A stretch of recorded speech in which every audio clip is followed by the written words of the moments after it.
To spend the afternoon with Charlie Pellet, and we'll get back with Charlie in about 20 minutes, see how things are shaping up here in the Friday trade. Many thanks, Charlie, live from World Headquarters in New York as we talk politics here in Washington. And if you've been with us for the past couple of days, well, it's been a very difficult conversation in a political world that was left in tatters by the killing of Charlie Kirk.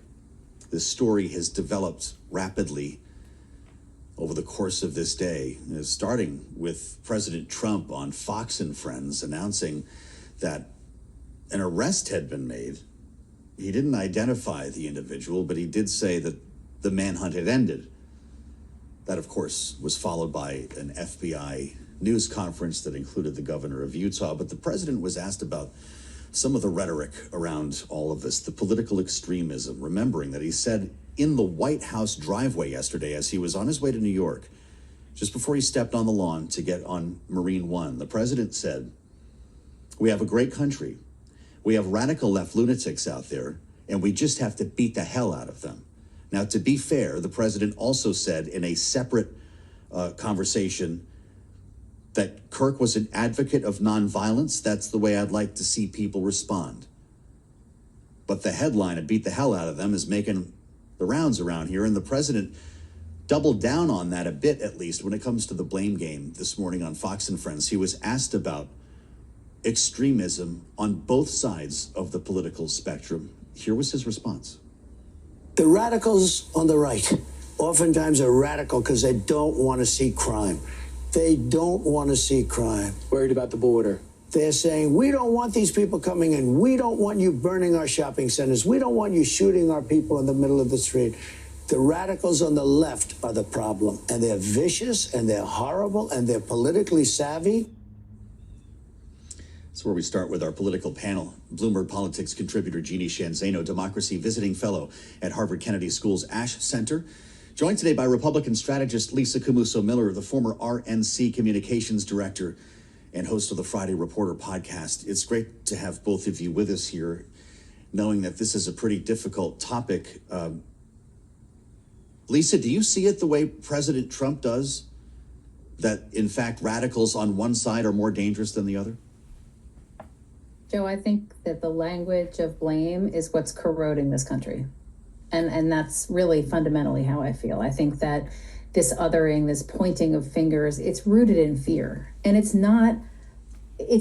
inextricably linked with 9/11 as far as I'm concerned. I mean, it is the fear that was brought on from the fear of terrorism and the fear of our country being under threat that has stoked all of the division. And I'm not the only person that said this. There's plenty of other people smarter than me that have done the analysis.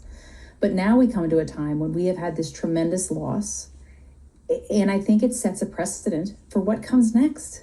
I mean, yes, gun violence in this country is absolutely abhorrent at every single level.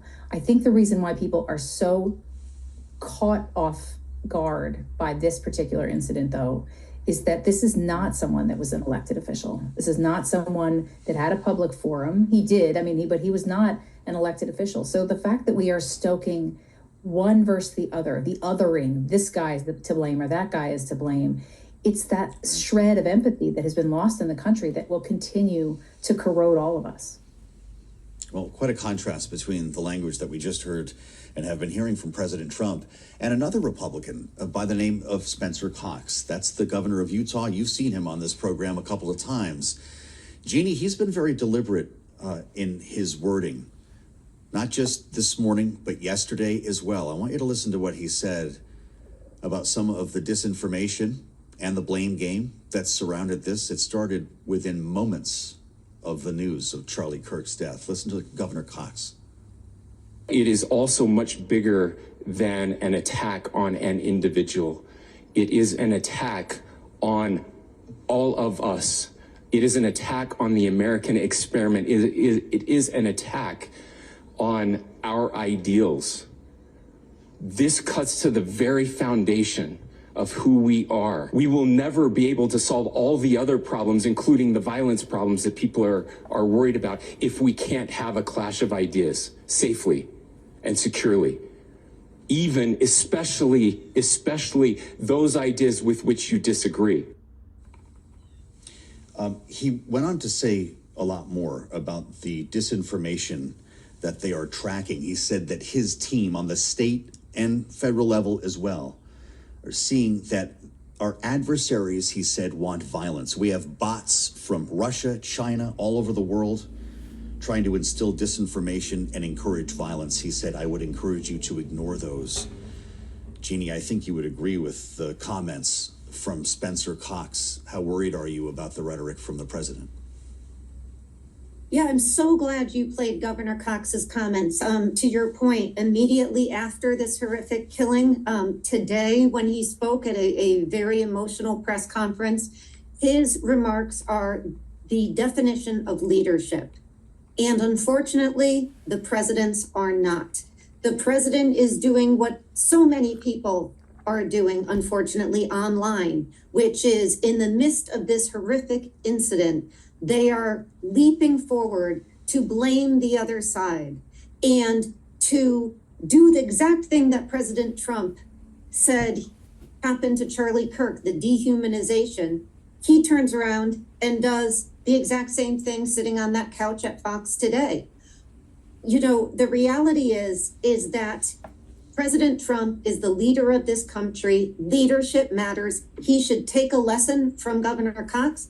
He should also, quite frankly, take a lesson from Charlie Kirk. Whether you like Charlie Kirk or not, he was a provocateur. I think 99% of what he said I would probably disagree with. But he was open to collegial debate amongst people, particularly those people he disagreed with. What did he say? The title of this tour was Prove Me Wrong. And college students could go up there and try to prove him wrong. Was it a showman thing? Absolutely. But President Trump needs to take a lesson first from Cox and second from Kirk and stop trying to demonize the other side, because that is exactly opposite of what we need at this moment and going forward. And he should, as president, know better. But today was just depressing to me because it was another realization that another person killed in acts of political violence that ravaged both sides. And he has yet to learn that lesson. Well, I don't know how worried you both are about retribution here. Interesting to see the comment from Jared Moskowitz, the congressman, said people are scared to death in this building. He's referring to the U.S. Capitol, Lisa, where you used to work. 2 lawmakers moved outdoor news conferences indoors yesterday. Alexandria Ocasio-Cortez and Senator Ruben Gallego rescheduled altogether events they had planned for this weekend on security concerns. Capitol Hill officials are now looking at a review of member security. And there is a chance that senators, in fact, one of the discussions happening right now is that senators get personal security details. That would cost a lot of money, Lisa. And we talked a lot yesterday about what would be involved in making that happen and whether it should. I'm concerned more about the mentality, though, the psychology that's being felt among lawmakers and their staff on Capitol Hill. When you hear Jared Moskowitz say that people are scared to death, what's it going to lead to? Well, unfortunately, it's going to continue to make it more difficult for great Americans to run for office, because at a time when we need leaders more than ever before, it's going to make it that much more difficult for folks to stick around, because there is a gigantic worry for their own well-being and their own safety. And that, I think, is terrible for democracy. If they're not safe, they don't feel safe, they're not going to run. Jeanne, how concerned are you about retribution? Oh, absolutely. You know, I'm a data person, Joe. So we look at the data and what does it show? It shows, number one, that violence begets violence. So we will, unfortunately, likely see more of this.